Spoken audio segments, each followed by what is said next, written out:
Commencing trial. Going into the trial of the case.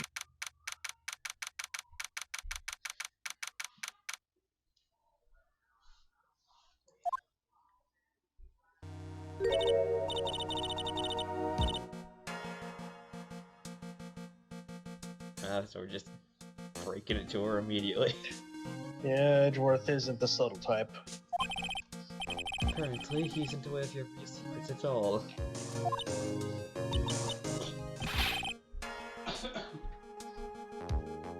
This is not time to be embarrassed. Hardly accustomed to that sort of thing. Worry not. In any case, whatever he saw that night of the incident, mark my words, I will drag it out of him.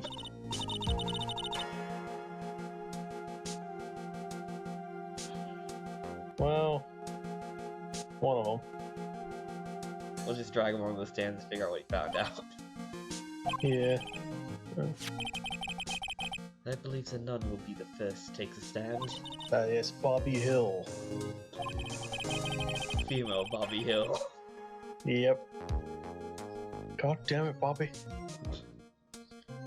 She claims to have seen the very instant in which you carried out the crime.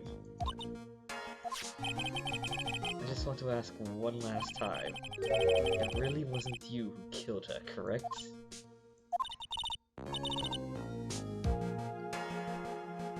Correct. It wasn't her. Very well then. You're a prosecutor, aren't you? She knows! True, I did. Don't worry, I've made the necessary arrangements. Iris, it's a prosecutor's job to doubt people. But right now, I'm a defense attorney. A defense attorney's job is to believe in people. And believe until the bitter end. Unless you're in real life, in which case none of that makes any goddamn sense. That's what my friend told me once. Oh, you see, in our world, both of their jobs is to make money. Exactly. The truth is, whoever pays the most gets to tell the truth. Basically. So I simply ask that you watch and decide for yourself whether or not that I am fit to do the task in which I've been entrusted.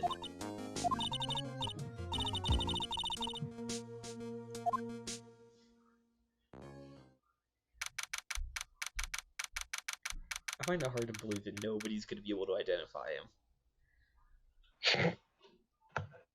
Well, you know, logic doesn't matter. There is none here. Courtroom number 7.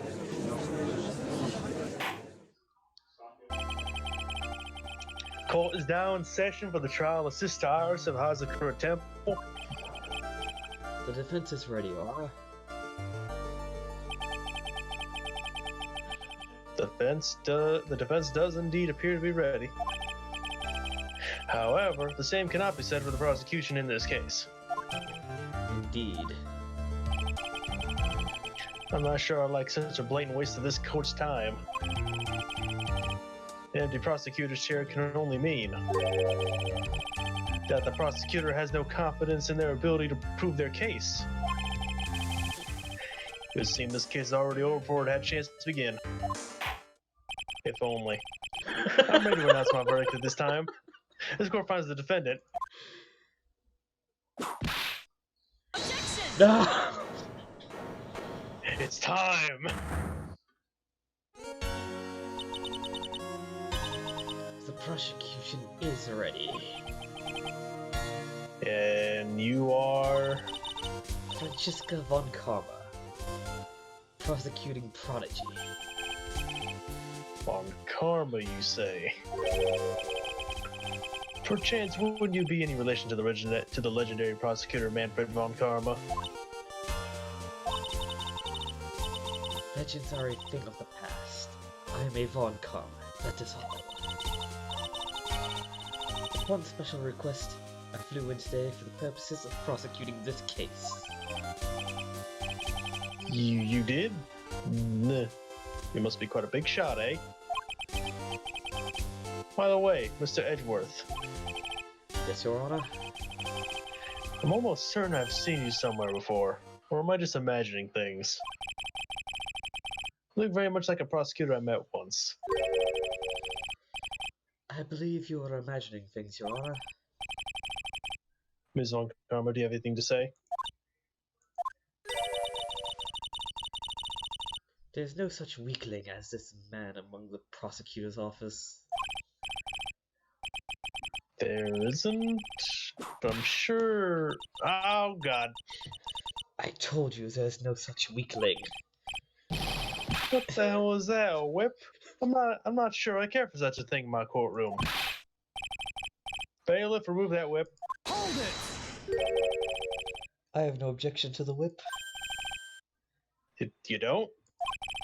The prosecution can wield a whip or drink 17 cups of coffee. There's still only one truth. And that is what I stand here to prove today.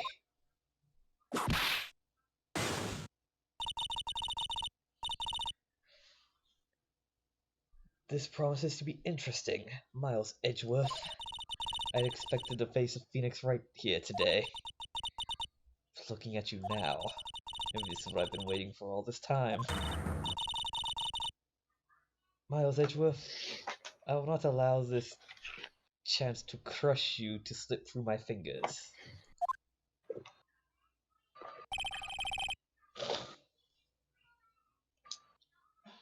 I see you've brought your flair for the histrionic. I don't think that's just go with it. I don't think that's a word. Allow me to add the things I'm not sure about. People acting bizarrely in my court.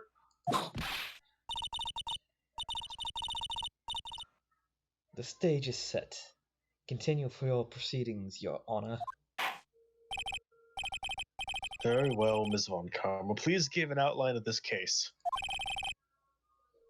With as little whipping as possible. I gotta say, at least the judge made an attempt this time to remove the whip. Where Yeah. every other time it's just been accepted. And I question, does Edgeworth what question? really think he'll truly get away with this? I mean, he, probably, maybe.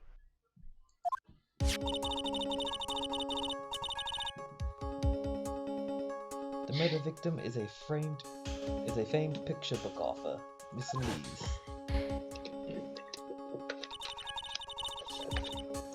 Her body was found at the Hazakura Temple courtyard. She'd been stabbed through the torso by a ceremonial sword from the golden statue. The sword in this picture is the weapon in question, correct? Very well. The court accepts this photo as crime of the crime as my fuck. The court accepts this photo of the crime scene.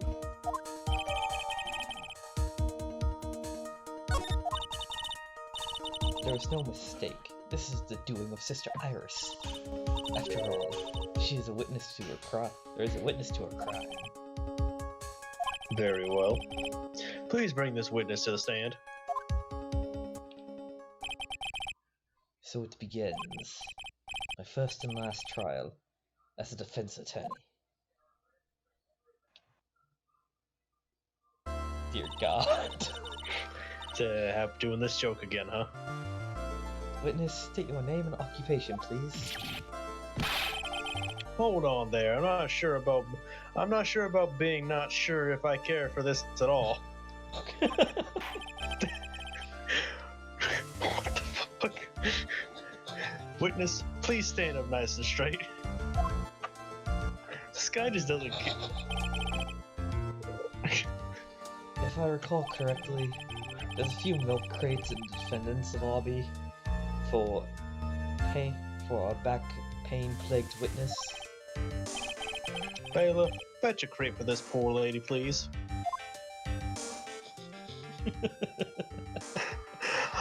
I don't care for no one if I should care for this or not.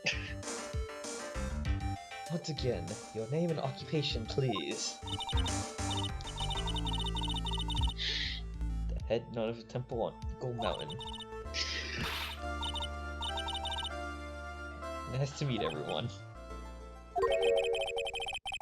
But you don't appear to be wearing a bikini right now.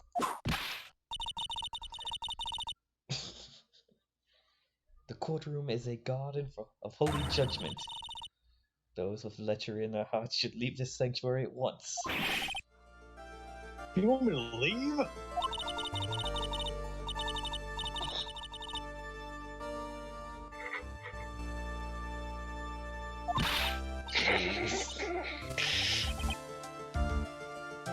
In any case, witness, I hear that you saw the crime take place that night in question.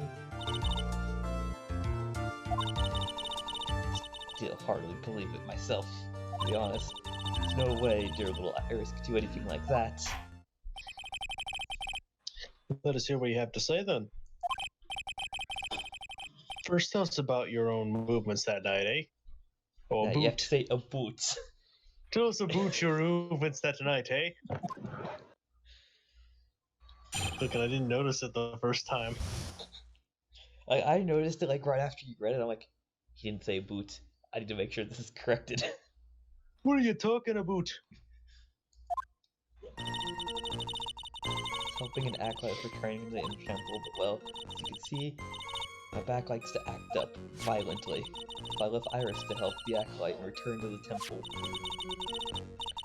There's no bath at the inner temple, you see, and I indeed needed a long hot soak. But after I had finished, just as I was heading back, that's when I saw it.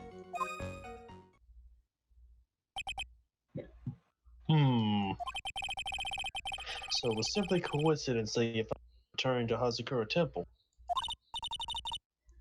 Yeah, you could say that. My back hadn't been in so much pain, I would have stayed at the inner temple. That sounds like a pretty important statement she just made. There's only one problem with the testimonies that I see. That you're not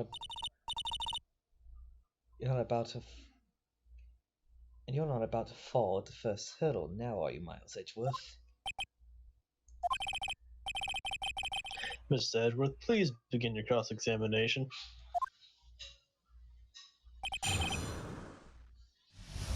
Okay, now what you're gonna do is you're gonna go to the statement, I left Iris to help the acolyte, and present Iris's testimony.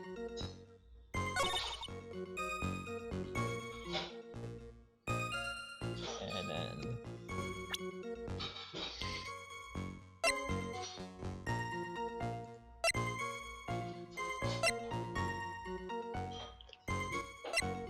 Where's my testimony? Oh, here it is. There it is. Yeah, you gotta try to find that. Witnesses have to undergo their own trials, I'm afraid. Defendant's fate rests upon the powers of observation and memory, after all. The face just keeps shaking. After all, the head honcho is a temple. In that case, Miss Honcho, would you like to explain something for me? Discrepancy between your testimony and that of the defendant? She claims after ringing the night-out bell, she went back and stayed in her room. Which means she did not go to the inner temple at all. Objection! A defendant or a witness? Who's more likely to lie, do you suppose? The defendant is simply lying to cover her back. But that's completely illogical. The murder was committed in the courtyard of the temple. Claiming that she went to the inner temple would have made for a much better alibi. This is odd. There was a reason. Can't believe she would lie. She does indeed have honest eye. All people lie, that is my belief. Why am I the only one being whipped in here? Anyway, neither the witness nor the defendant have any reason to lie. That's bullshit. Which means we must call your memory into question.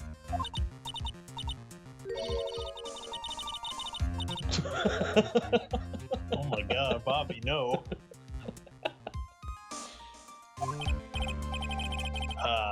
Well, that isn't exactly what I... Memory is perfect, crystal clear, especially in winter. I'm getting a Victor Kudo flashback. Then I suppose it's too early to end this cross-examination, eh? Mr. Edgeworth, if you are going to question the memory of this witness, you will need to show me more decisive piece of evidence. Understood, Your Honor. I was naive to think that alone would do the trick. Then please add your comments to about Iris to the testimony. I was paying attention this time. I was gonna make sure you said it. Yeah. And let us return to the cross-examination. Okay, now you're gonna go to Iris came to the inner temple and present Iris's hood. She was dressed exactly as she'd been at dinner. That's a lie! Present the hood. Objection! The hood. Witness, let's get one thing straight. The defendant who you claim to have met, she was wearing this demon-warding hood, correct? Of course. Very important piece of clothing, I'll have you know. Wait a minute. Objection! Hold it right there. Why do you have that? That's the question of the day now, isn't it, Miss Von Karma? I'll have you know this hood was given to someone as a gift that night. Right before the light out bill was rung. What? You know where I'm going with this, don't you? If the witness had seen the defendant as she claims, then the Iris she saw should have been missing this very hood.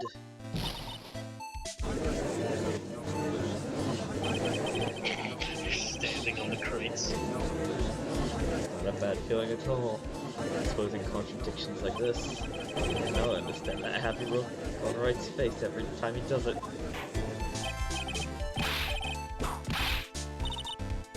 Fucking skip my lines, why don't you, Karma? Sister, this hood.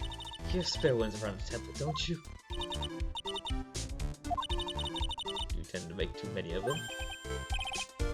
I see, a stockpile, a surplus of hoods, eh?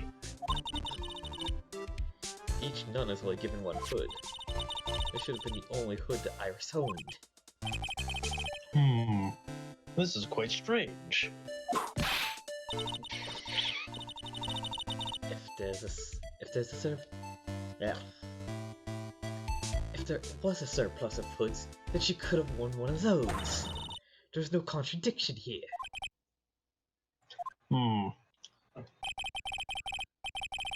Sorry to break this to you, Miss Von Karma, but you won't be able to get away that easily. Discrepancies such as this will sow seeds in any human heart. The seeds of doubt. Witness? Well, I don't wish to call your testimony into doubt. You must give every detail with precision. Not sure I'm comfortable going along like this. Sister, you shall continue your testimony. Tell us what you saw after finishing your bath on the way back to the temple. Those seeds of doubt are sprouting in the judge's heart. Just need a little more stimulation to bear fruit. Contradictory stimulation.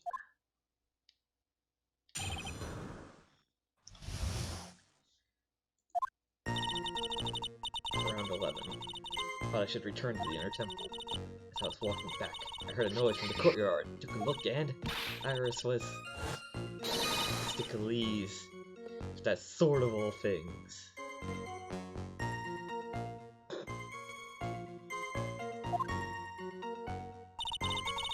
You know, if the box wasn't, if like the text box wasn't here, as you could see in that photo for a moment, it is straight up impaling, like through the front. This is brutal. Stickley's was staying in the corner room, which faces out onto the courtyard. The stabbing I saw must have occurred after she was pushed out her window. Now wait a second. You saw a truly terrible sight, didn't you? If I was in your place, it would be much like Mr. Karma whipping Mr. Edgeworth in court. What? And me singing it all from this very chair. Wait. I believe we've heard a similar statement of this already. Yeah, indeed. Yeah, well, something like that. This judge. Yep. Yeah.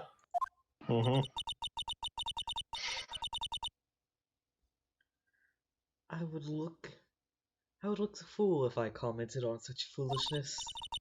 Anyways, this case is mine, Miles Edgeworth. Calling everybody by their full name can't be something.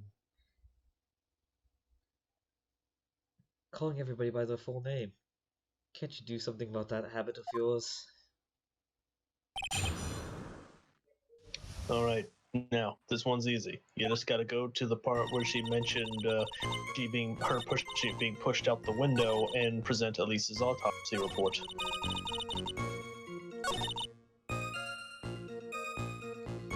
Yeah, I was wondering how she knew that.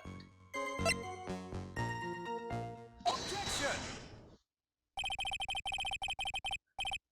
Impressive logic. That's what I'd like to say anyway. Especially in winter. However, I think you're overlooking one thing. Miss Wonkama, would you please be so kind as to take another look at the autopsy report? The autopsy report. The victim did fall from a height of 10 feet. However, this fall was after she was killed. Aha! That's right. It says after death right here. The scene which the witness claims the scene has to be seen as contradictory. The defendant was stabbed and killed by the victim there in the courtyard. How did the victim go on to take a 10-foot fall?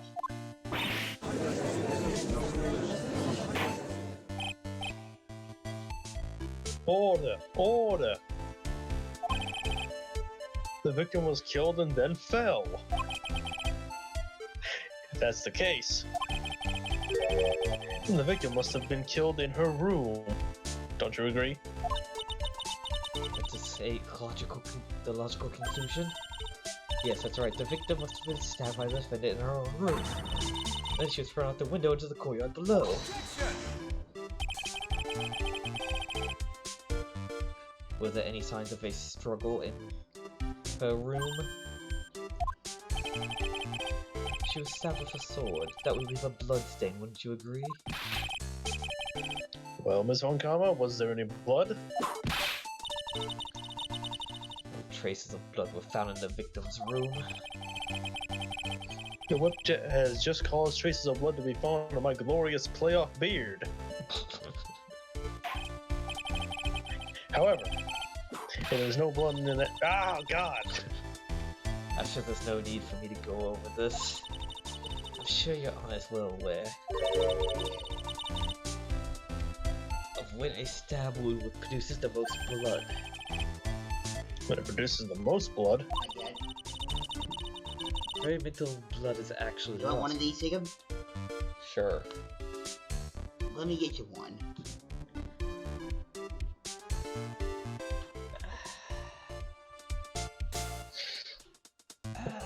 this is the risk we run when we do it in the evening. And not at midnight.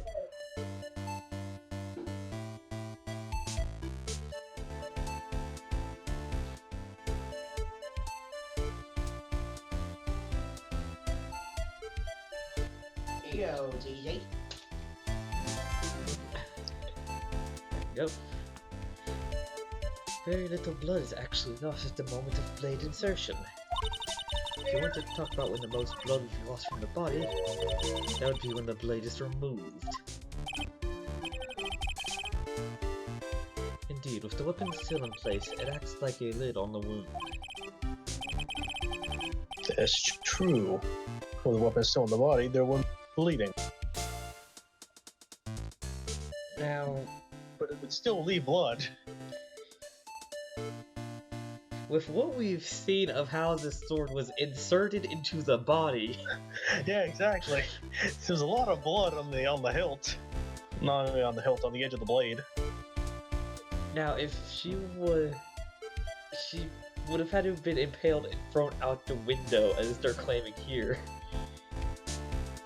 You know, it'd still be a definite amount of blood on the ground. It's like this logic of like, oh, the blade is still in there. There's not much blood. It's still gonna leave a stain. If there's like no traces, then I find that hard to believe. Yeah. A perfectly reasonable line of thinking. No, it's not. We just proved that it wasn't. We've come to a conclusion then. The victim was thrown out of the window with the sword still in place. This removes all the contradictions. Wait, no. Really, it doesn't. No, it doesn't. Order! Order! Order! I must admit that this is a probable version of events. Hang on. Let's go to the court tab here. That's not it.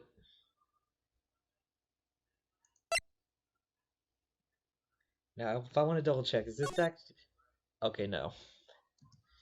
We were seeing the scene where she was like just being straight up murdered. I thought that was a photo that they may have. Oh god, no, she didn't take a picture of that. That'd be incriminating as all hell. We would have lost immediately. Well, you see, I want to see that photo because the fact that what we see as like their little still shot is her standing on top of the body, impaling with the sword.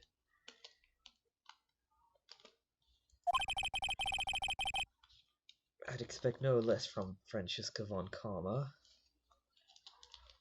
Man, imagine if we just called Payne up for this. He wouldn't rat us out. Oh, fucking Pain. Would have been an easy win. Why did we call Payne for this? Why did we have to call one of our other many rivals to this mess? Because we needed to bring for the finale of the franchise. You see, we never found out the full truth of Godot, though. We didn't find out his true mystery. Why does he look like that? Why does he wear the mask? Listen, we're gonna figure that out later. Don't worry. But we're dealing with Francesca von Karma now. We'll get to Godot soon enough. Trust me, the last trial is very long. Trust me. She locates and takes control of every vital point. It seems that we need a clear testimony from the witness. More testimony? Yeah, we still got 2 more testimonies from this lady. Remove all supposition on your part and tell us only the facts, please. Witness, please. Remain standing on the crate. Don't go. Oh. I thought that was the judge for a second being angry.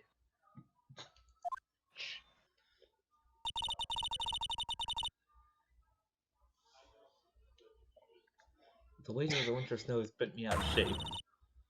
Especially my back and my mood. Sister, please, give us your testimony. I'll give you a vigorous massage once we've finished. With a whip.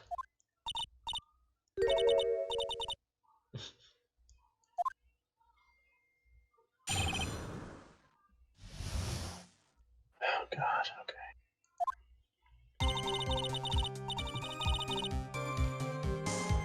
I looked across the scene as her was already in place. Didn't actually see her stab Mysticalese.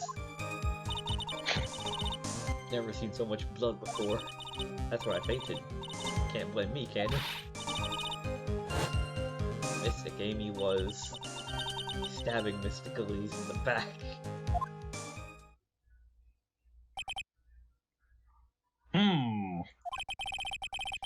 This all confirms Miss Von Karma's theory. No, it doesn't.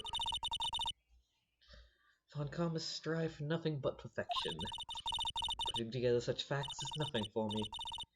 You should know that, Miles Edgeworth. Perfection is an impossibility, Francesca Von Karma. And I'm here to teach you just that. Alright. You're gonna press her on the statement, I've never seen so much blood before.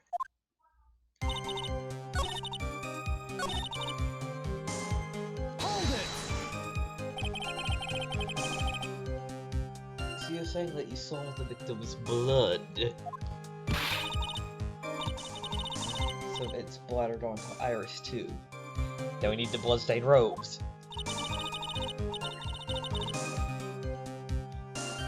When the defendant was arrested, she was meditating in her room, and her blood-fetched clothing was neatly folded in the corner. What?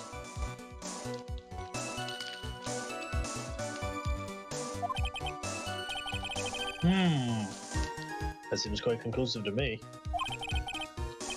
What do I do? Press further, of course. Going back to your previous statement, you said that you saw little bleeding when the victim was stabbed. Now you say you saw the victim bleeding?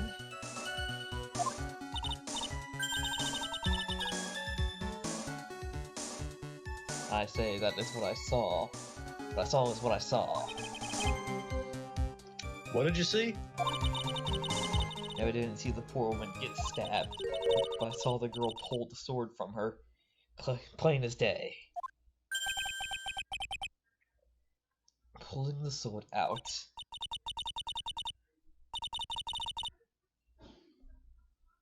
It's more like it came out. Witness, you will add this statement to your testimony. Is that important? More important than you can imagine. You're gonna press her on this statement. Hold it! Hold it! Smoothly, you say. You're saying you saw the sword smoothly slide out. The whole thing happened right next to the gold statue of Mr. Gamey. On the ground. Iris was stooped over her. The sword was buried up to the hilt. Iris stood up the sword, and her hand just slid out of the body. Slid out from that gaping wound. It goes without saying that if the sword was removed, there would be bleeding. No shit. Actually, the thing is, with this sword, it's special. No matter what, if you stab somebody with it, if you stab far enough, there's gonna be bleeding because of the extra blade. Yeah, with the extra blades on it, there's just gonna be blood everywhere. Yeah. Nothing out of place here. But I guarantee you that that does not get mentioned at all. They're never gonna bring this up. We only notice it. If such really the case, I can't help but feel that there's something about this testimony is very out of place. That something which couldn't have possibly happened appears to have happened. Hold on a second now. Phew. It's not giving me the next. We should already be moving on to the next testimony. I don't know what to do from here. Read through it again. Did we get a tracks photo? No. Oh, no, we didn't. Okay. Oh wait. Oh. Okay, I know. Okay, I need you to go to I saw the instance of which the blade plunged into the hilt, which was smoothly drewn out. Because we were supposed to present the Shishishito, not just press the statement. I misread it. Objection! You are a reliable witness. At least, I like to think so. But there are too many contradictions here.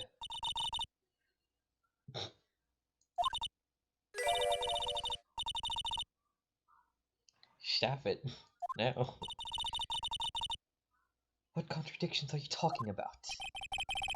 In the scene the witness claims to have seen, the weapon was thrust up to its hilt into the victim. Furthermore, the killer withdrew the weapon smoothly from the body. However, both of these are complete impossibilities.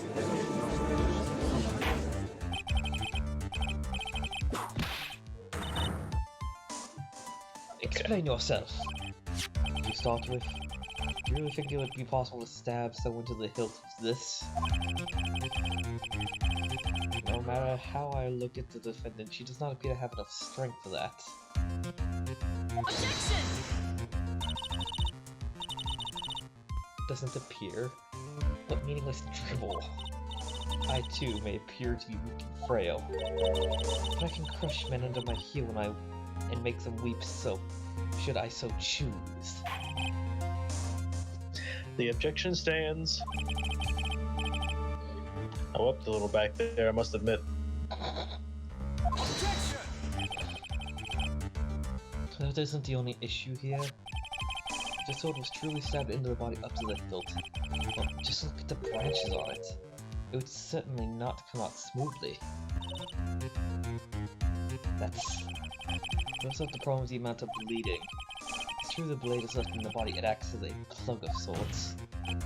However, when a weapon is shaped like this, it's an entirely different story! What do you know? They actually brought it up. Logic stands. The wound would be too large for the blade to completely stop the bleeding. Objection! That's nothing more than conjecture. In reality, the victim was stabbed with a shito. Even a weapon of its nature may still sometimes slide out smoothly, may still sometimes stop the blood. So, these are a lot of sometimes. It's like yeah, but we're looking at this time. This time it didn't.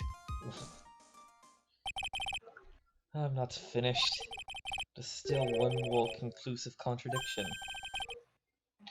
We still got more. This one is simple. If the sword really was thrust into the victim all the way to the hilt, why is there only blood on the tip of it? Yeah, exactly. If the witness is telling the truth, then there should be blood along the entire length of the sword.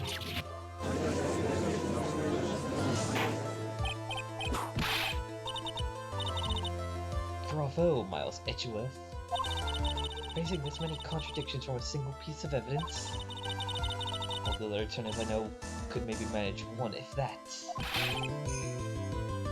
But what does this all mean? You have proven contradictions regarding the murder weapon, but... Having come this far, there can only be one answer. And that is... the weapon used to kill the victim was not a shishito.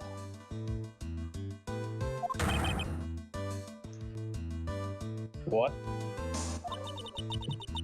A foolishly foolish idea born from a foolish mind, a foolhardy foolish fool. Let's examine this again. What made us think this sword was the murder weapon? because Mr. Gaming was holding it. Exactly, however, if you reflect on this, we've only the basis to assume such a thing. The impression left by the scene was too strong. That is what influenced us. Influenced us to believe that Yoshito was the murder weapon.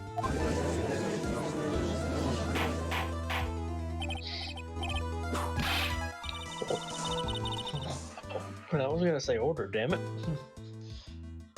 You see, whenever this judge is talking, you just need to say as it's appearing on screen. She's just gonna whip him. He's not gonna be allowed to speak. So maybe the Yoshito was not the murder weapon. But if that's the case, it changes nothing, Miles Edgeworth. The sister here saw everything. She saw the defendant stab the victim with a sword-like object. That's your response, Mr. Edgeworth.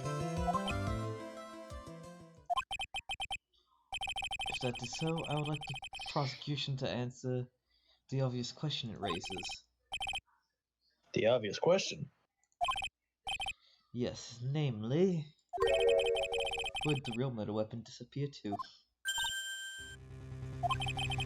It goes without saying if the police searched the main hall and the surrounding area. Perhaps the prosecution can enlighten us to the sword-like object was found. That's... Answer the question, Miss Von Karma. No evidence of that kind was found.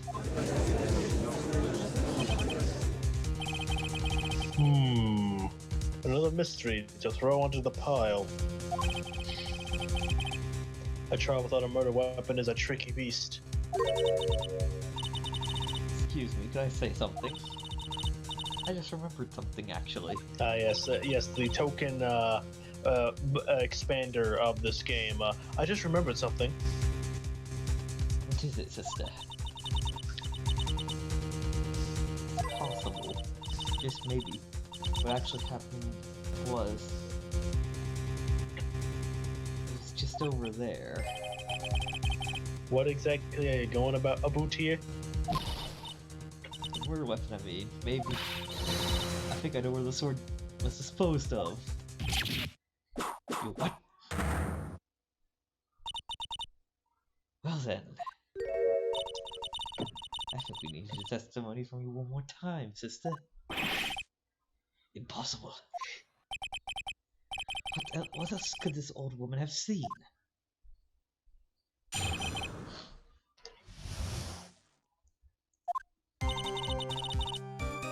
Saw the murder around the limit. After asking it to be reported, I went to the main gate. I saw tracks. Tracks that indicated a snowmobile had been used. It takes 15 minutes to walk to Tusky Bridge, but less than 5 using one of those. Maybe I threw the weapon into the Eagle River and came back while I was knocked out. Iris could have done that. She could drive a snowmobile after all.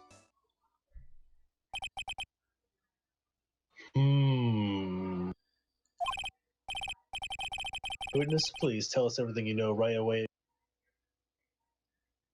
This seems like a very, very convoluted plan with just some random contradictions just randomly in there.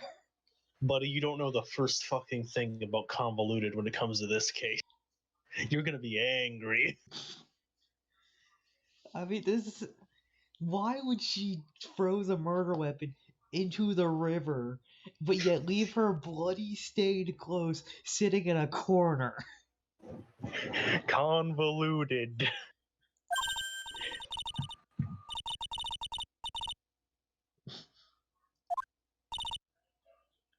Quite.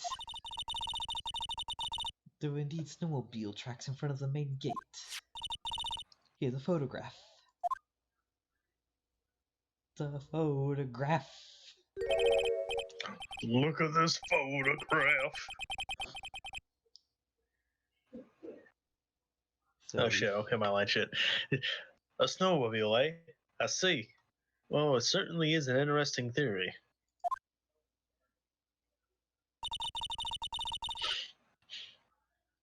The tracks begin in front of the Hazakura Temple and run all the way to Dusky Bridge. That solves your pesky little problem, yes? The Eagle River's current is quite swift, meaning it doesn't freeze over in the winter, making it the perfect place to dispose of a murder weapon. Did you really go all the way over to the river to dispose of the murder weapon, though? Mr. Edgeworth, your cross-examination, please. Okay. You can present the tracks photo to the statement, maybe they threw the weapon into the Eagle River.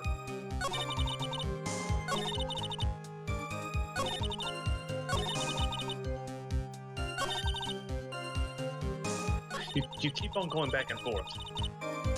Oh, it's because the mouth is on the left side of the screen.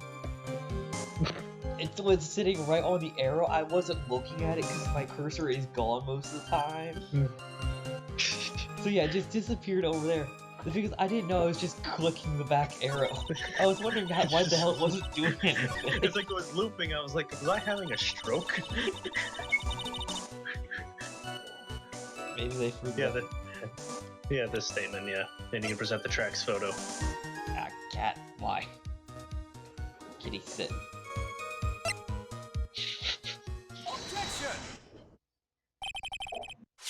I admit this photograph proves something. Proves the snowmobile was used on the night of the murder. You finally accepted the inevitable, it seems, Miles Edgeworth. However, for what the witnesses says is true. Why is there only one set of tracks? What do you mean? Iris left the Hazakura Temple, threw the weapon into the river, and returned. If this is the case, then there should naturally be two sets of tracks in the snow. One heading out to the bridge and those coming back. Right. You're forgetting one thing, Miles Edgeworth. On the night of the murder, it was snowing. The tracks leading to the bridge were erased by a snowball. I mean, less than 5 minutes is not long enough for that to be the case. This removes your precious contradiction now, doesn't it? I see. While she was at the river, the snow stopped, leaving just the return tracks in the snow. What do you say to that, Miles Edgeworth? Well, you see, there is a contradiction. There is indeed a contradiction here. The tracks in the river were covered by snow. What a nice theory. However, Miss Von comments that is impossible.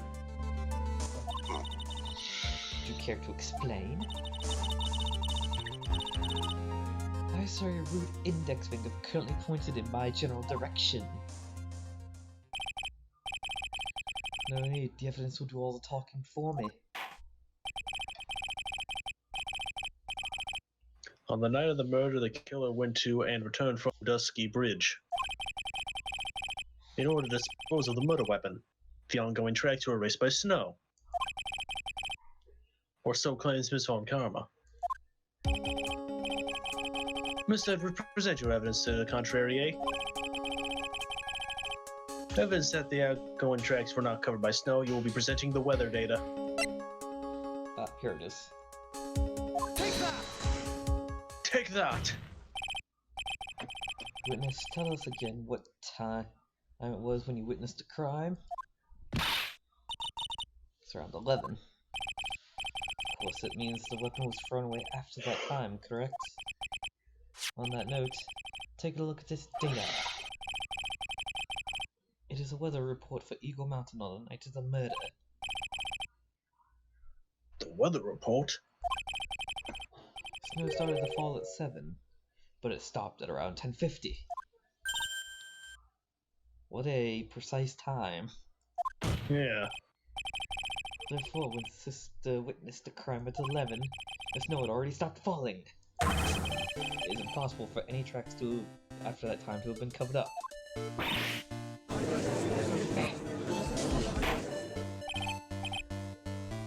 Order, order. Very well then. It looks like Ms. Von Karma's claim has been snowed in. Haha! God damn. It's too soon to close this trial due to snow.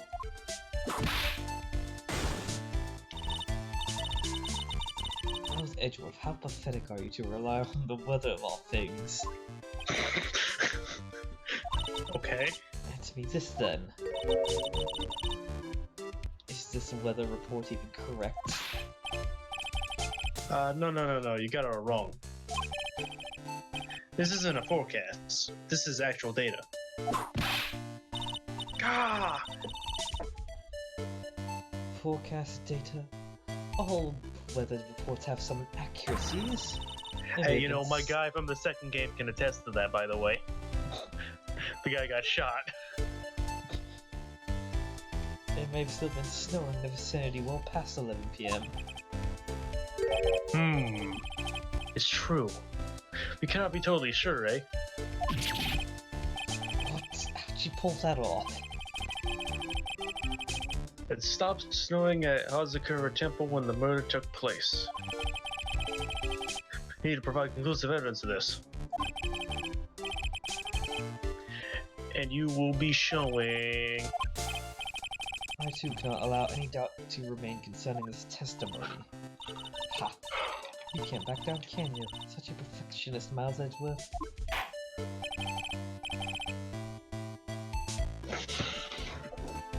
Very well then, Mr. Edgeworth. Where is your evidence that it had already stopped snowing when the victim was killed? Crime photo. Take that! Ultimately, it comes down to one point. That being, whether or not it was snowing in the courtyard when the victim was stabbed. Right, but proving that is incredibly easy. If you want to know whether or not it was snowing, this photo will tell us everything, of course. I'm referring to the photo of the crime scene. As you can see, everything is covered with snow. Just one exception. And that is the victim herself, Miss Elise. Why is the snow on top of her? The answer is simple. It already stopped snowing when she was killed. That is why.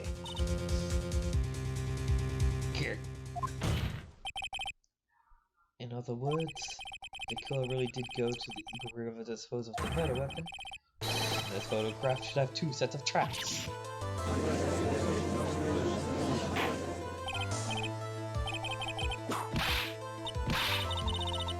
Yeah, I just knew that she was gonna smack him. Yeah, that's why I didn't say anything.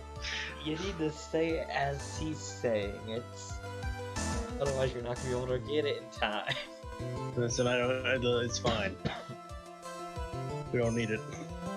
Just what are you suggesting, Miles Edgeworth? To be honest, I'm not entirely sure myself at this point.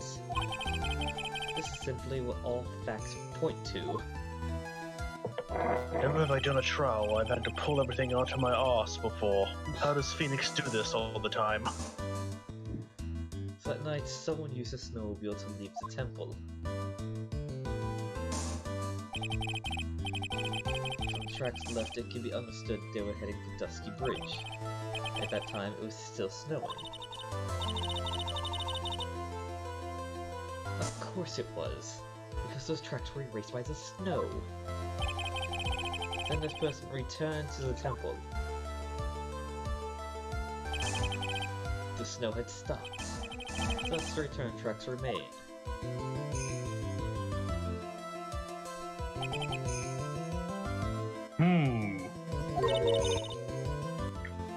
I say something? That sounds a bit fishy. What does? There's only one key for the snowmobile. Furthermore, the night in question we know that the defendant had it. He was found in her room after the murder.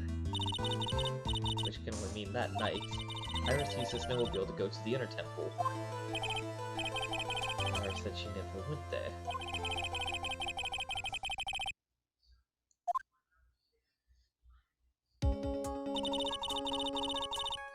The snowmobile can't cross the suspension bridge, so she must have left it at the side when crossed on foot. Yeah, sounds right.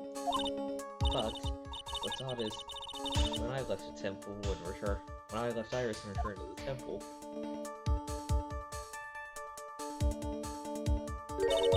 I didn't see anything near the bridge. He must have just failed to see it. Maybe. When I made it back to the temple, it was there, by the main gate, the snowmobile. I know what I saw, it was covered in snow too. But that isn't possible. Order in the court. What's this all mean? So what was the snowmobile used for? What was it taken by the defendant when she went to the inner temple? If it had been, the witness couldn't have possibly seen it at the gate. Furthermore, it wasn't used by the killer to dispose of the murder weapon. If that was the case, there should be two sets of track in this photo. All we know is this. After it stopped snowing, someone used the snowmobile to return to the temple. I never thought a simple snowmobile could cause so much trouble.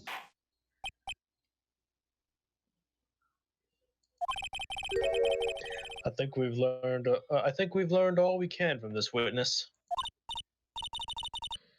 Nothing more to add. Told you everything that I know. But then, that still leaves us with the same problem. If only there was someone, a witness who could testify to having seen the snowmobile. A witness, huh? Was there no one out walking, perhaps near Dusky Bridge on that night? Don't think it's likely. Cool enough to freeze your ears off.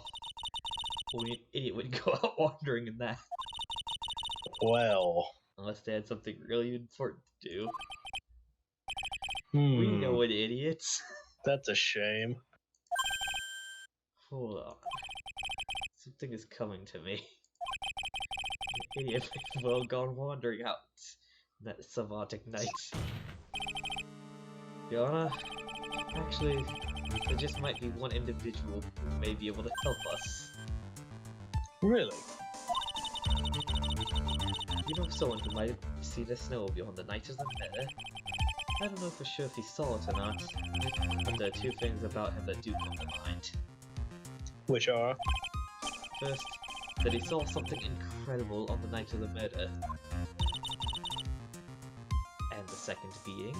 the individual I'm thinking of when wandering outside on that cold night. In other words, he's our kind of idiot.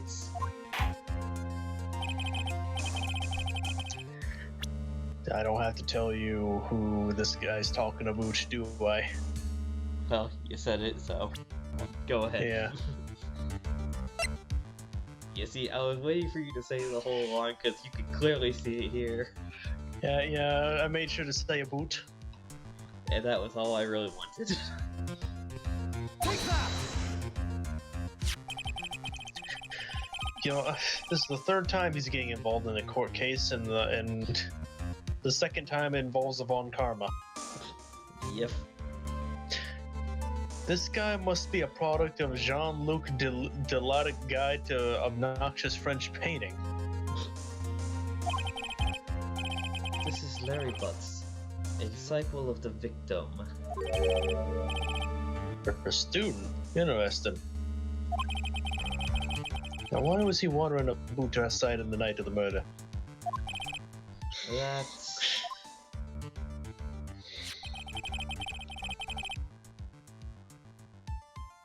I could tell him about his designs for Iris. That may cost us the credibility of a witness before I even call him.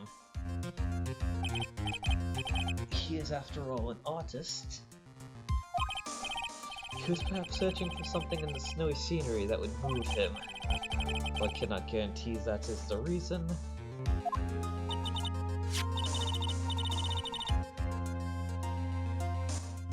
And so... I mean, you'd think she would, like, recognize his face, given he was involved in the court case that made her father go to prison.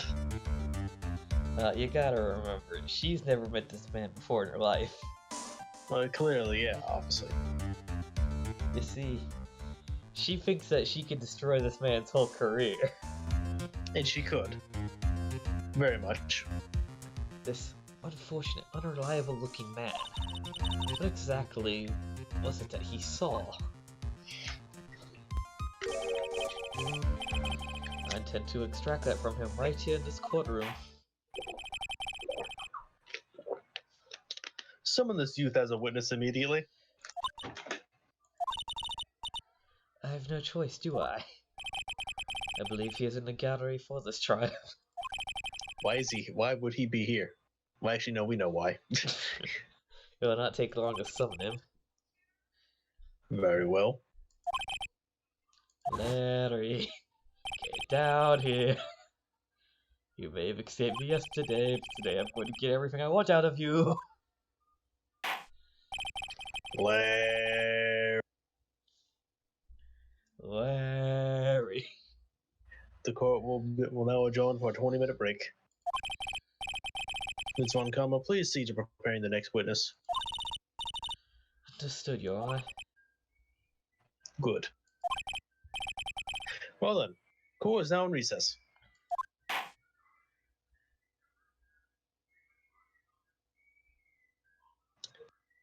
To be continued. That was only the first half of this trial.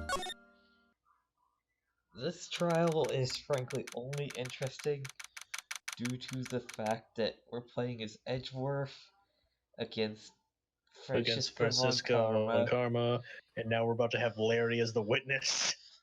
Bring Larry in as a witness, and then it will be... We got a Canadian judge. We got our Canadian judge friend back. I'm guessing Phoenix Wright will reappear at some point.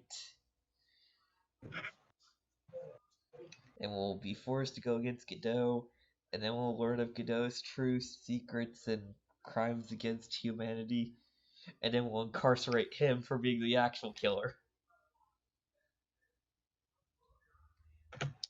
I mean, let's see if you're correct about that, and who knows.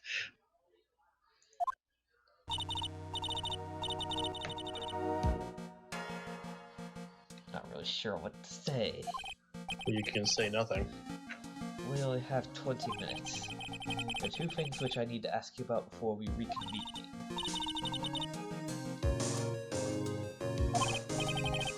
First, about that night. You really didn't go to the other temple, correct? The last witness claims to have met and talked with you in the training hall. Either you or the sister are lying.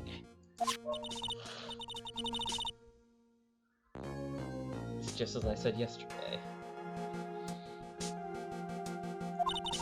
Until the first incident occurred, I was in my own room, the temple. Very well, second thing then. That night the temple snowmobile was used in between the time the sister had returned to the main hall and when she bore witness to the murder. Sometime between 10:30 and 11:30 and 11 that night. Were you the one who used that snowmobile? There is only one key for the snowmobile. The only person who could have used it was me. So it was you. But why? What made you go out to the bridge?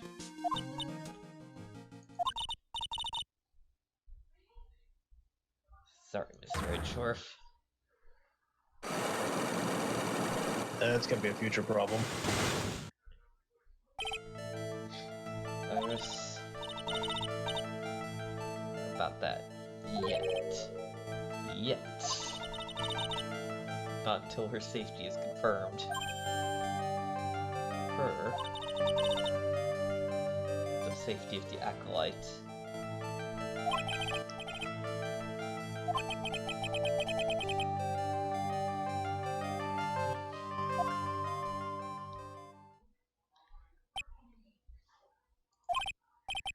Hers.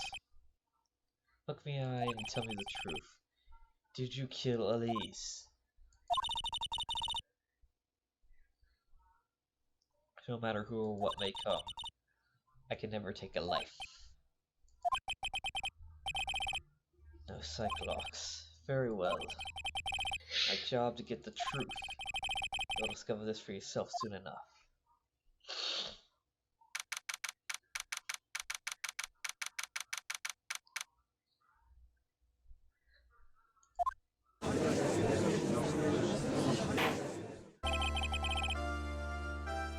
Court will now reconvene.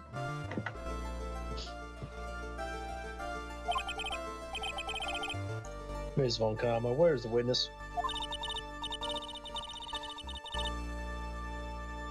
During the break, a man was detained for suspicious behavior in the gallery. Suspicious behavior? He was sketching something very intensely. Dare I ask the witness what the witness was sketching when he was detained?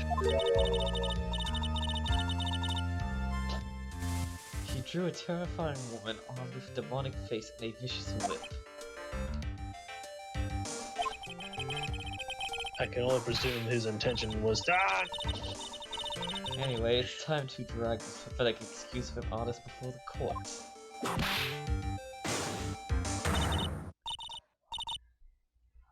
Maurice, I hope you're ready. Get in here. It seems the whip is seen play. It's going to see play more use today. Fucking gotta calling him Larice. Ouch! Your sketch is in contempt of this court. Hey! I'll just artistically. Oh god! You tried to run away from the bailiff who was trying to hand you your subpoena, correct? Look, I'm nothing but a fledgling artist shining out in the mountain. I'm only down here in the city because I paint. Oh, to use the technical term of the color of Viridian. This man. Fucking Viridian. Larry, this isn't an art store now, is it? I know I graduated junior. She already said that. Look, art is all about working in the fields, isn't it? Working in the fields? I presume he wanted to say field work. I hope. That's it. Yeah, thanks, buddy.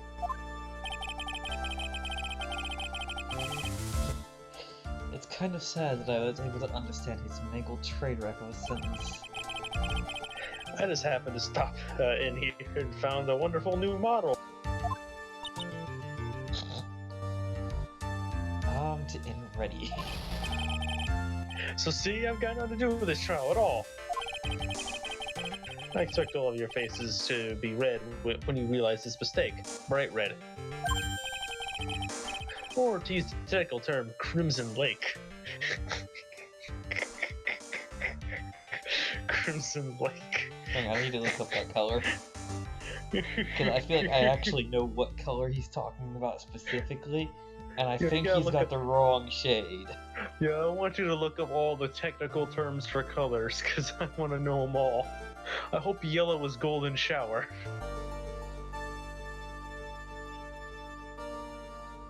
Oh, there's an actual place called Crimson Lake.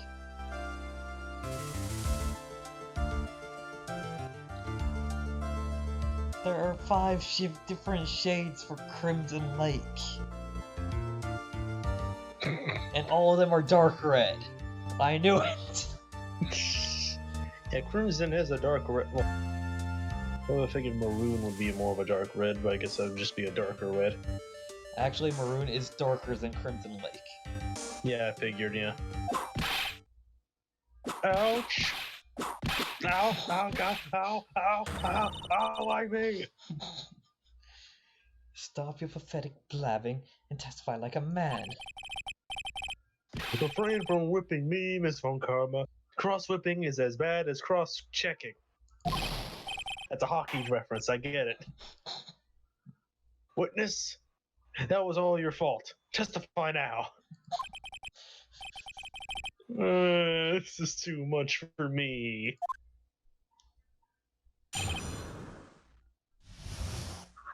This is what Larry saw. Yep. I was at that lodge out in the mountains looking up at the stars that night. I walked to the bridge a number of times, but I didn't see a snowmobile. I hadn't seen anyone at that bridge that night either. The girl I was waiting for didn't show up. My teacher died on me. I'm all alone now, aren't I, Edgy? That went dark. Witness, please refrain from talking directly to the lawyer during your testimony. I'm just a nobody, nothing but a small, worthless man, aren't I? No, it wasn't I asked for my name and occupation or anything else. Mr. Edgeworth, this man seems to have quite a severe inferiority complex. He's recently been the cause of numerous incidents. I think he's finally realized for himself just how much of a nuisance he's been to other people. Yeah, that's right. I mind everything, every case. Watch out, okay? Just touching me will make you eternally unhappy. Well then, let's proceed with the cross-examination with no touching, thank you. What the fuck? We can delve into other details at a later time. Okay, you only need to do one thing for this testimony. It's gonna be, you're gonna go to the statement, I didn't see anyone at that bridge that night either, and you're gonna present Phoenix Wright. Present profile Phoenix Wright. Larry Butts, I can understand why you might want to throw your old life away. You're pretty pathetic and you cause all sorts of trouble. I'm sorry. But having realized how much of a nuisance you have been, you consider that could be considered a step in the right direction. Angie, are you trying to console me? It certainly doesn't sound that way to me. However, I cannot forgive you for turning away from the incidents you create. You're totally pinning this on me. Now then, let us talk about the night of the murder. The nun, after seeing the murder take place, asked Phoenix Wright to report it. Thus he headed for the public phone by the bridge. There, he happened across a certain nefarious individual. You, Larry. That's right. Me, in the flesh. Listen carefully, witness. It doesn't matter if you change your name. So long as you remain pretty pathetic, you will continue to cause these incidents. That reality will not change. God, going full savage on him. What do you want me to do then? Larry, what you need to change is your inner self, but for now, what you saw that night, testifying truthfully about this one issue, is all I need from you.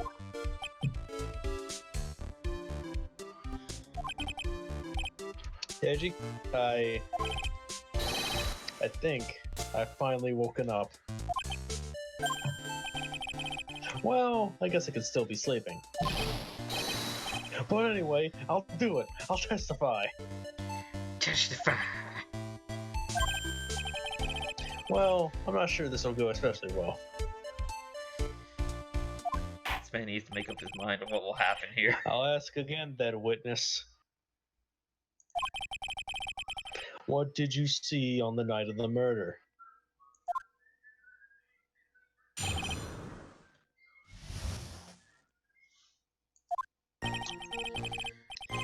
I went to the shack at around 9, so 10:30 p.m. I was lying under my bedding, but when a white flash almost blinded me. I looked out the window and Dusky Bridge was on fire. There was still some thunder, but I went right away to check it out. That's when I ran into Nick.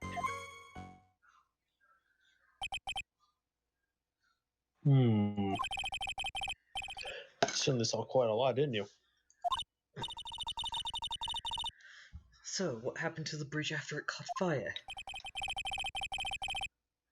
It was like me after a 3-day stint chasing a girl. It totally burned out. Like almost totally gone. I mean, trying to cross the burning remains what caused Nick to fall. What did you say? Don't worry, it's nothing life-threatening. He just caught a cold.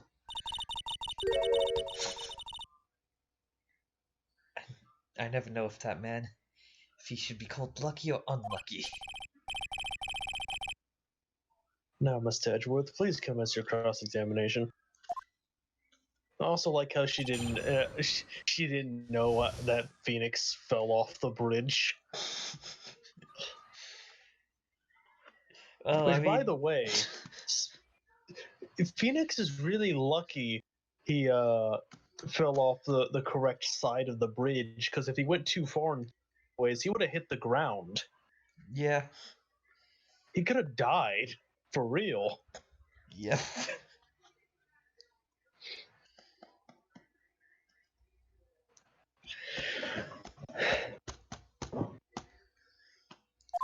Alright. We're gonna press him on the statement. There was still some thunder, but I went right away to check it out. Hold it!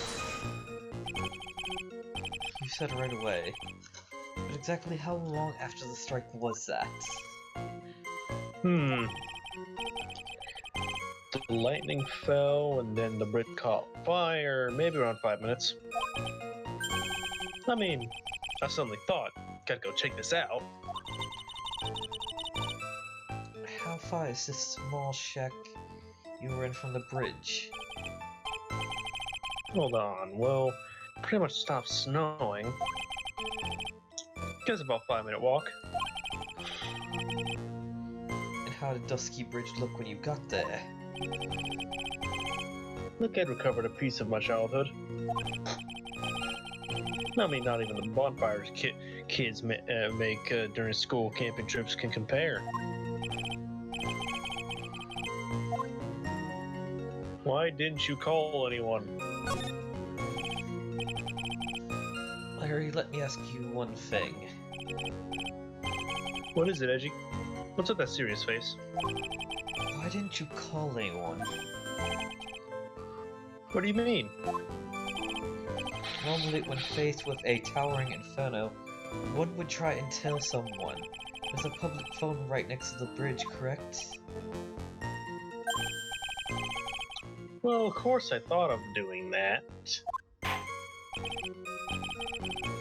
So then let's hear why you didn't. Yeah. Okay, reason. My reason. It isn't that I didn't try to tell anyone, I just didn't have time to, okay? Okay, now you're good. Okay, on this statement, you're gonna present the data. present the weather data? The weather data. Objection! The weather data. Your very existence being a contradiction. I'm not sure if you can grasp this or not. What the hey, Edgy? You make me sound like I'm a sort of alien. Your testimony is conclusively contradictory. The problem here is time. I've never been the best timekeeper, you know. 3 minutes after Billy leaves on foot, you follow him on your bicycle. How long does it take for you to catch up to them? Terrible at those. This is much more simple. You saw lightning strike Dusky Bridge and immediately went to see what happened. This is correct. Yeah, well, I wasted about 5 minutes first, but more or less. I have the weather data from the night of the murder here. According to this, lightning fell at 10:45 p.m. Say it takes less than 5 minutes from the shack to get from the shack to the bridge, meaning you got there around 11. It all sounds about right, I guess. And then Nick showed up and did his fallen act. That is impossible. What do you mean? 11 p.m. is when the murder occurred at the temple. Thus, Wright is still there in the courtyard. There's no way Larry could have encountered him at Dusky Bridge at that time.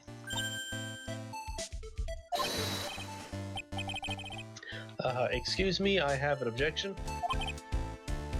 You do? Edgy, how many times do I have to say this? I'm not Larry, I'm Larice. Ah! It has not been proven that the murder occurred at 11 p.m. The sister always said around 11, in which case it could have been earlier than that. Watch your footing there, Miss Francesca Von Karma. The slope ahead is slippery. There's no way Wright could have been at Dusky Bridge at 11. And why not? Could it be written here in the weather data reports? Took around 30 minutes for the bridge to burn out. Therefore, the bridge must have been burning until at least 11:15. Which means, what exactly? Wright did not see the bridge while it was being consumed by the flames that night. In fact, he did not arrive on the scene until after the flames had died down. Larry, you arrived at the bridge at 11. But Wright did not make it until at least 11:15. I suggest you stop hiding things and tell us the whole truth. Now then, what happened during the missing 15 minutes?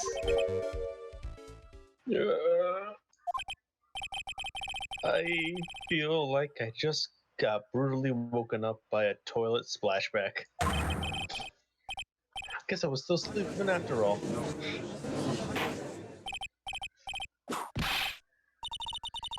Okay, I wasn't looking at that screen at that time. I was moving the guide.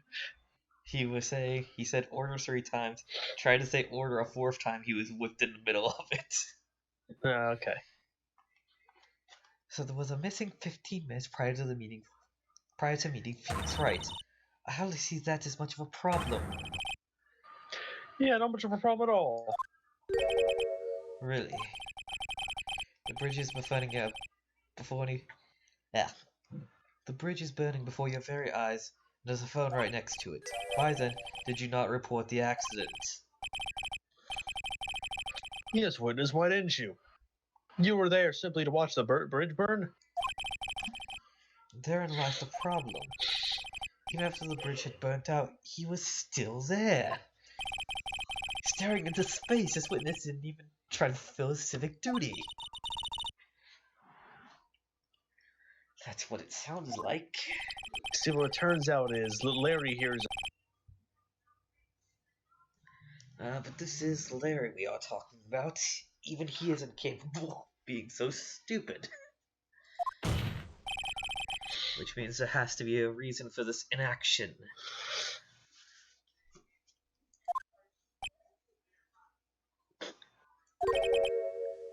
Edgy?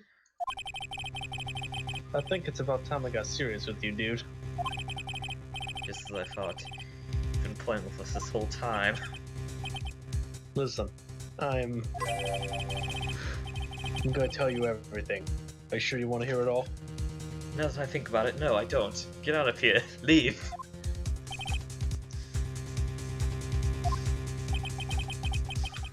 I may really say it this time. Ow! Then say it. Very well. I have a terribly bad feeling about this, however. Nah, you gotta say it right. Oh shit, I didn't see it that time. I have a terribly bad feeling about this, however. Kaboot. Let's have the witness finally give us the whole truth. Now, for the 15-minute gap, what were you doing, witness?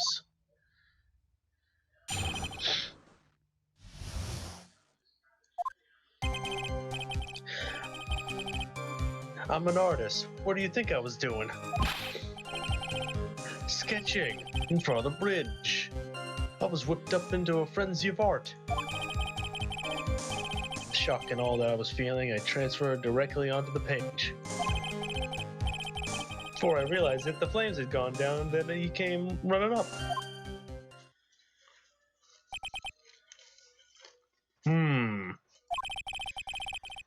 Suppose artists can be a strange folk.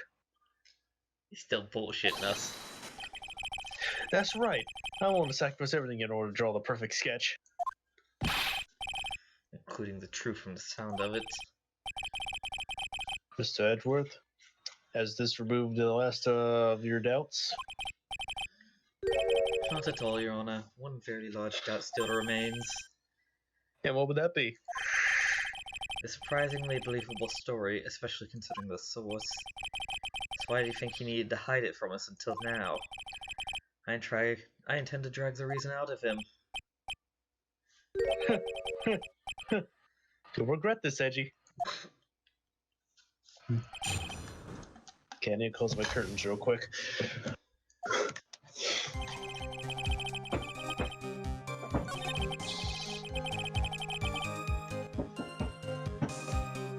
Okay. Is he gonna press him on the statement sketching in front of the bridge?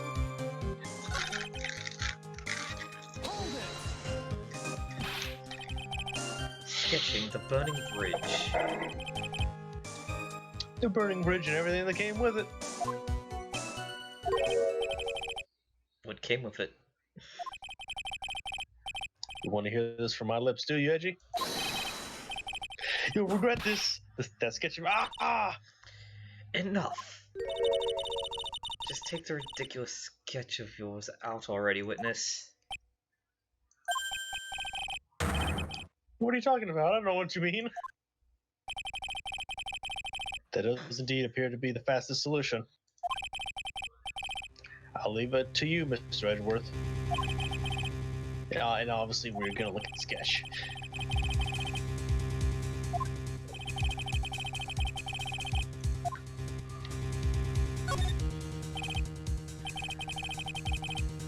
Larry, Scott, show us the sketch, please. Well, even I couldn't have imagined it turned out like this. Imagined what? That Maurice's debut would take place here today, like this. Gah! Show it now. Okay, but steel yourselves. This is the world of Maurice. Alright, question. Yes, Is that a body? perhaps. That's a body. That's Yeah. a dead body. It's a fucking body on that bridge.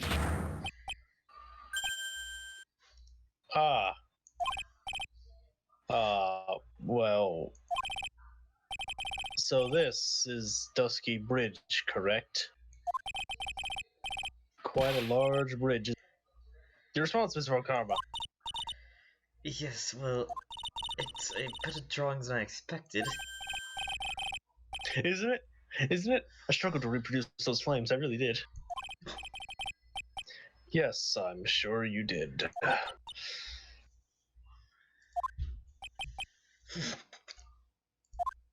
No one wants to say it. This is going to get ugly. No one has the courage to bring it up, it seems. This mysterious flying object, Larry... What? The burning bridge is fine. But what is that unfortunate looking figure? Ah, you spotted that? I thought you might. However, I might want to ignore it. I can't. It's Iris, of course. Iris. I wish she'd take better care of herself. We have to plan our future together, you know? What happened to her? She injured herself flying like that. I think he's high. Larry, please answer this next question honestly. Okay. Are you really claiming to have seen this? Are you claiming to have seen the silhouette of the defendant flying over a bridge that was engulfed in flames? Yep, that's what I saw. That's why I drew it. I'm an artist, a real artist. Hi? The girl. She's really high up in this picture.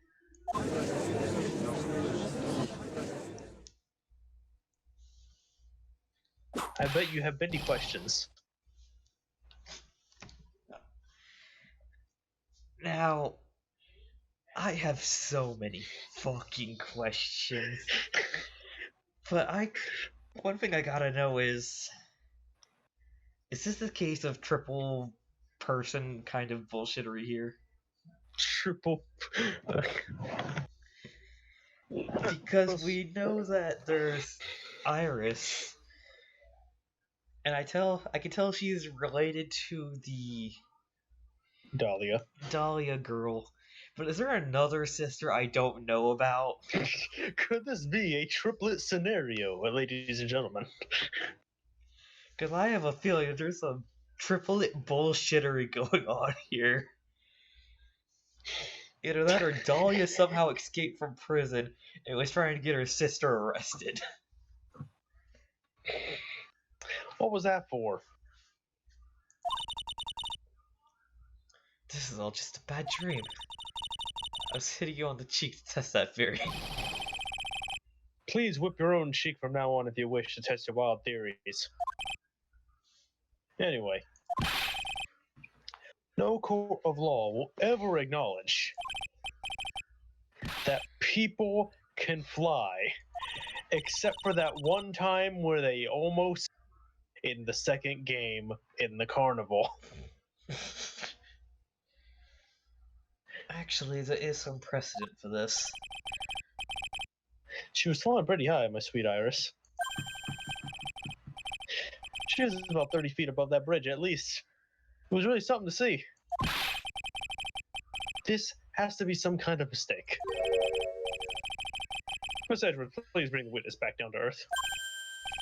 What me? This witness is your friend, is he not? Accessory to foolishness, Mr. Edgeworth. Let's get back to the cross-examination by force if necessary. Miss Edgeworth, I expect you to expose the obvious contradiction here. Yes, Your Honor. Looks like I've got another reason to remember this moron. Well, what did you think of my debut piece? Get that thing away from me!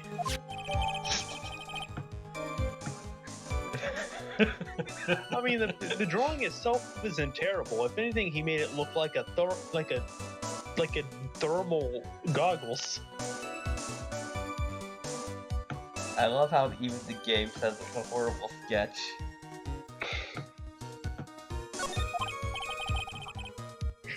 Now hurry up and cross-examine him.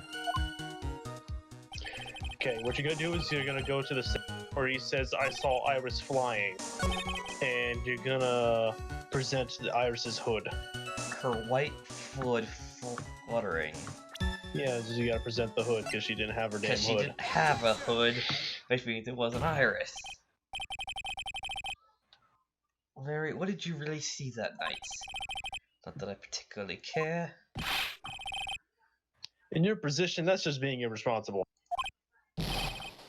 I drew exactly what I saw. I'll give you the whole $1. That's it. Wow, fuck. Okay, I'll give you a whole $1. It's the truth. Just $1? Just $1. If that is truly the case, then there's another thing we can say for certain. What might that be? The person who flew over that bridge could not have been the defendant. What? What do you mean? I don't understand. A foolhardy folly of a foolish statement by an equally foolish foolhardy fool. How exactly can you make this claim? Tell us, Larry, according to this picture, the individual whom you say you saw wearing a hood, correct? Of course she was. That rundown shack is quite a way from the bridge. The hood was what told me that this floating angel was my Iris. The hood is my darling Iris, and Iris is my darling hood. There seems there are bigger fools in this world than the one at the defendant's bench.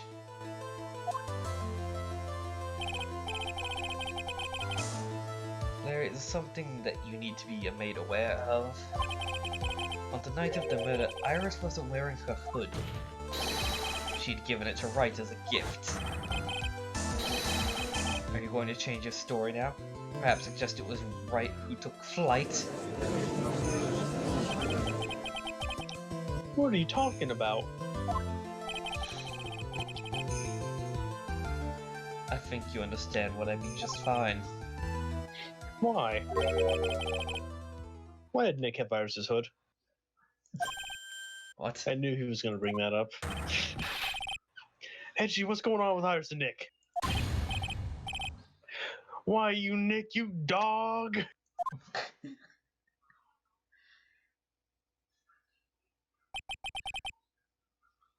I do believe that this unbelievably mysterious sketch is destined to disappear, discredited, and discarded straight into the garbage.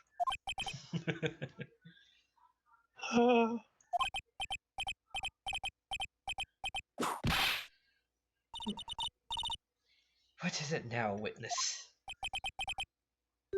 Feels like I've been waiting 25 years for this day to come.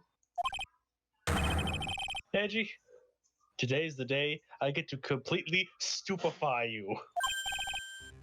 What? Where's the meaning of your outburst, witness? I hate to have to do this, but I have some definitive evidence. Definitive evidence? Iris did indeed come flying over the burning bridge. And I, Maurice, shall prove it.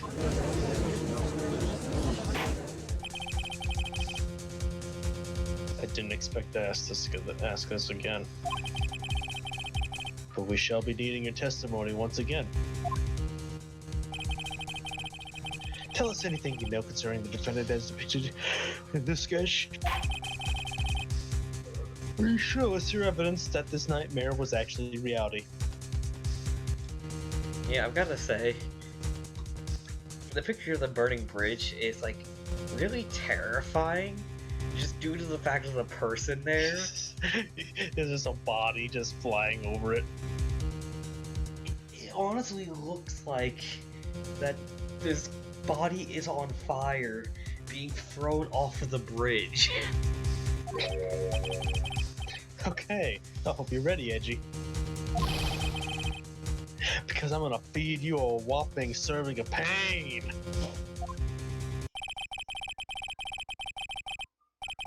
You've been serving us a whopping serving of pain this whole time, trust me.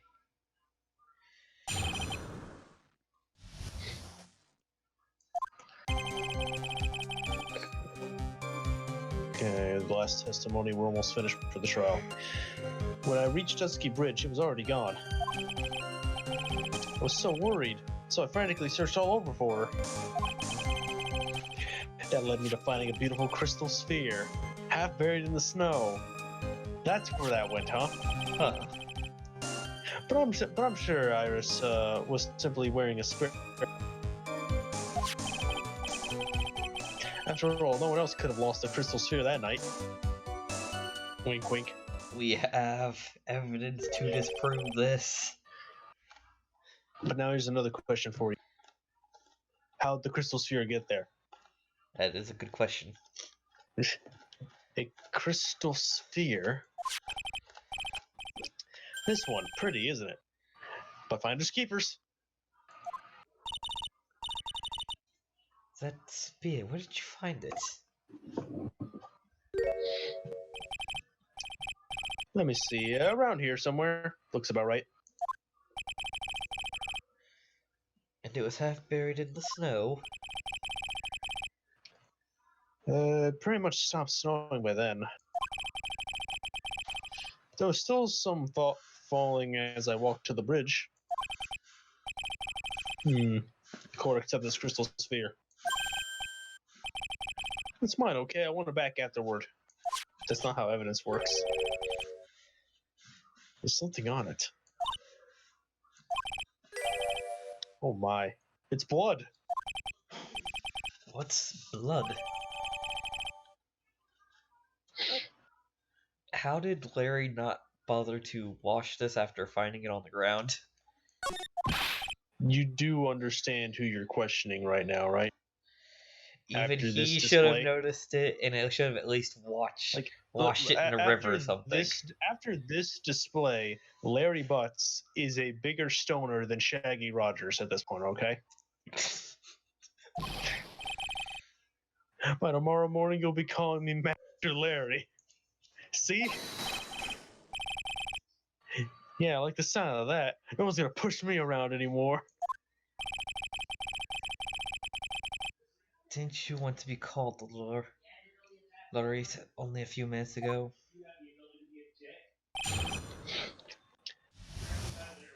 Okay, on the statement that led me to finding a beautiful crystal sphere, we go present the victim's staff.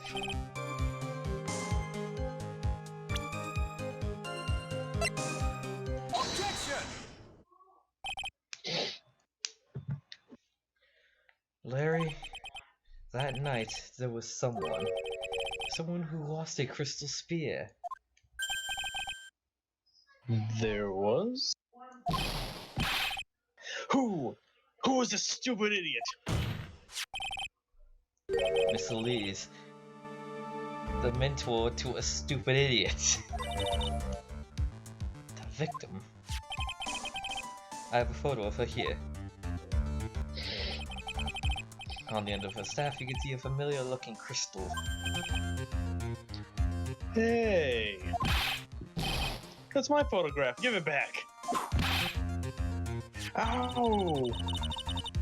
A crystal sphere like that is quite easy to find. I have one just like it on my brooch. No. They look nothing alike. In any case, please take a look at this. The victim's staff found at the scene of the crime. Ah, the crystal sphere. It's gone.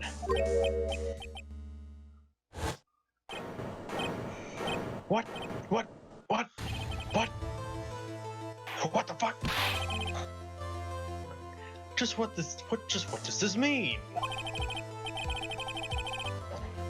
If anyone jumped or flew across the bridge that night, it certainly was not Iris after all. she was not wearing her hood. More importantly, the crystal spear found at the landing site was not hers either.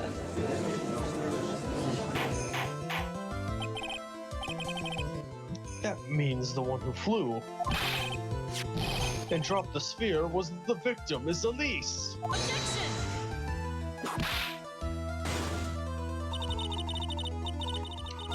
A fool alongside another fool on a fool's errand to reach a foolish conclusion. First of all, this sketch, which I prefer to call a scribble, is ridiculous. People cannot fly, thus it is rejected. You can't do that, I saw! In this crystal sphere, is nothing more than a red herring. You honestly believe that? Give it some thought and I'm sure you'll realize this as well, Miles Edgeworth. Elise was in her room on the night of the murder. There's no reason for her to go to Dusky Bridge. Therefore, the sphere cannot be related to the case. That is all. Miss Francesca von Karma. The only people who will accept that explanation are scatterbrains and clowns. Mo. Why are you pointing at me? The victim's crystal spear was found near the bridge on the night of the murder. You expect us to believe that has nothing to do with the case?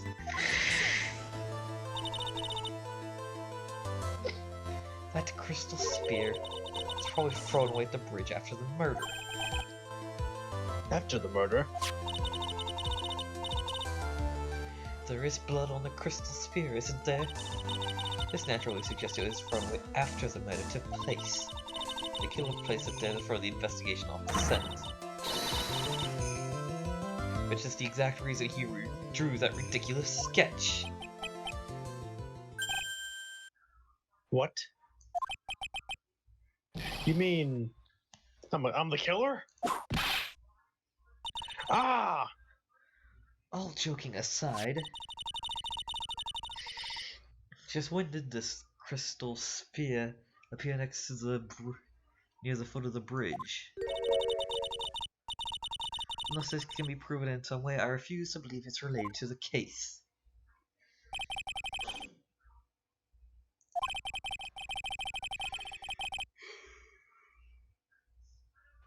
Well, other than another witness being able to tell you. There's certain somebody who is at the hospital right now who could probably tell you that she probably was gone at some point. Looking for a certain somebody. However, if somehow this crystal sphere can be proven to have been dropped before the victim was killed, this case is going to transform into something else entirely. Your response, Mr. Edgeworth? I want your final opinion on the disposition of this crystal sphere. If it is not related to the case, then this witness who you called will have been nothing more than a monumental waste of time.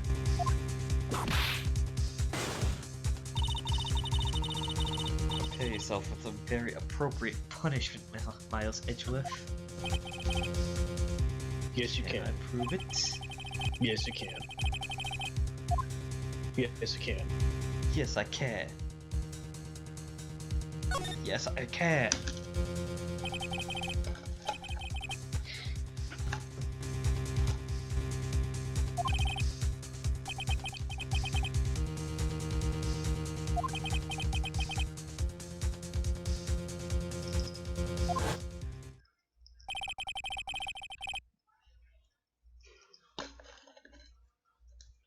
So that's the way Phoenix Wright would do this. Just call out random bullshits. Let me prove something to you. I'll prove this crystal sphere is a vital link to solving this case. You will do that? That look in your eyes. Remind me of Phoenix Wright when he is cornered. That should come as no surprise, because right now I am Phoenix Wright. I am indeed cornered. I order you to present your evidence, Mr. Edgeworth. Evidence that proves that the crystal sphere was indeed dropped before the murder. You're gonna present the crime photo.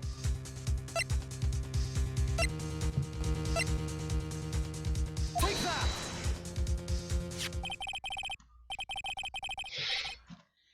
This crystal was half buried in the snow, correct?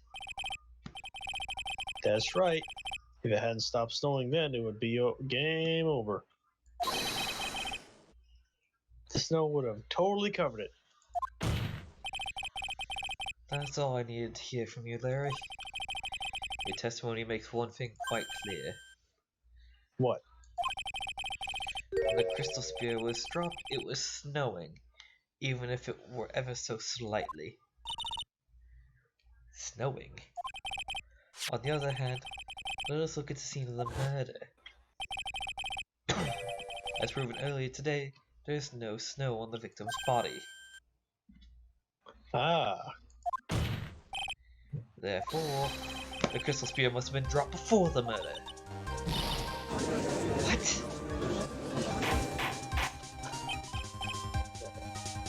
Order, order, order! On the night of the murder, the victim did indeed go to the bridge. And there, something occurred that caused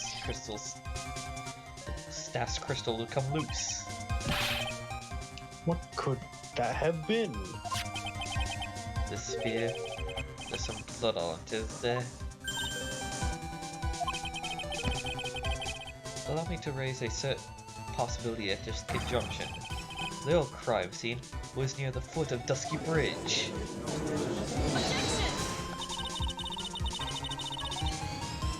The murder did take place in the temple courtyard? Only a fool would suggest such a piece of absolute foolishness. And just who is the fool? And which part is so foolish, Miss Von Karma?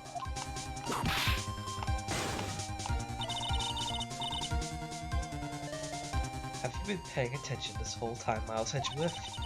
The sister sold everything. She saw the victim being killed by the defendant in the courtyard. That's not exactly true now, is it? To put it more precisely, what she saw was the murder weapon being removed from the victim's body. That's the same thing. No, it isn't. You said it yourself.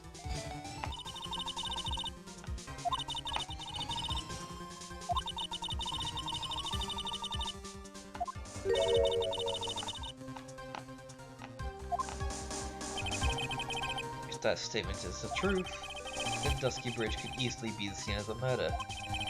The murder weapon was not removed, thus there was no bleeding. Forgetting one final thing, Miles Edgeworth. This body was found at the temple.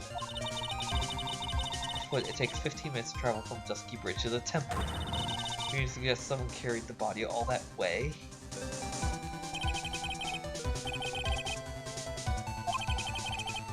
Prove my version of it. Now, if the defense is ready, the court would like to have an explanation. The snowmobile.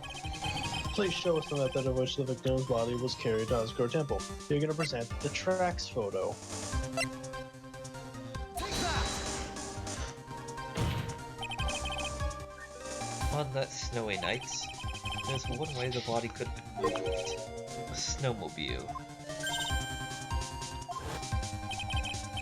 As we know, the snowmobile was used that night. It was explained as having been used to dispose of another weapon, but it also could have been used to carry a body. Order, order, order! This is completely unacceptable, Miles Edgeworth. You've dug yourself into your own grave.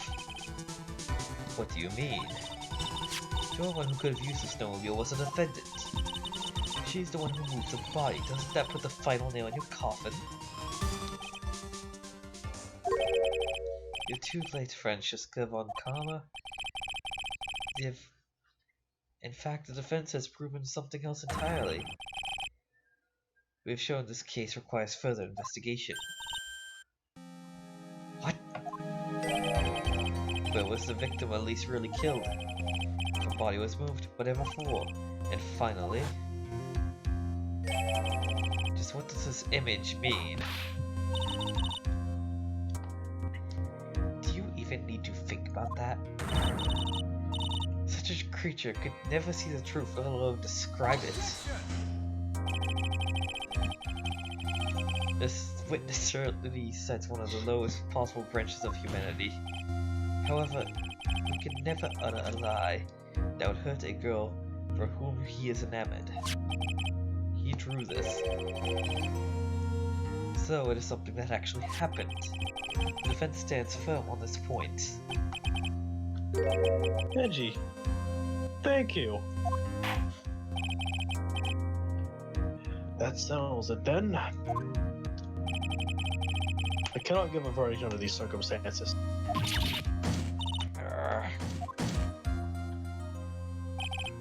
Right. I seem to have fulfilled my part in this. It's just as I thought. Francesca Von Carmen, you make a wonderful partner. Excuse me? There was one reason and one alone for me being here. To expose the darkness lurking in this case and then pass it on to Wright. Really? That's what this is about? You could have just told me that from the very beginning. I wouldn't have had friend. Miles Edgeworth. I don't care about what you were here to do. This is my chance to finally grind you under my heel. A shame that your chance seems to have slipped you by. What a shame. This is all your fault. Such a terrible witness. You're an affront to all the legal system stands for. Oh, God. Edgy, no. Edgy, I please. demand satisfaction. Edgy, please.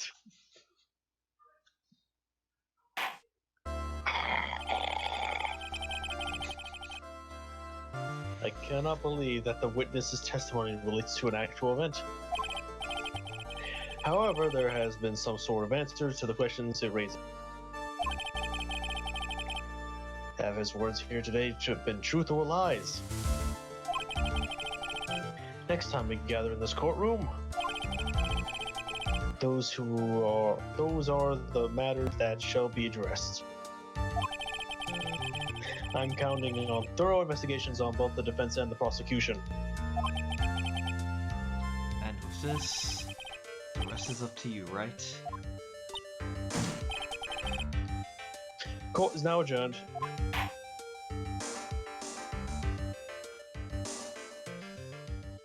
Yeah, we're done with that trial. Yay! Thank God.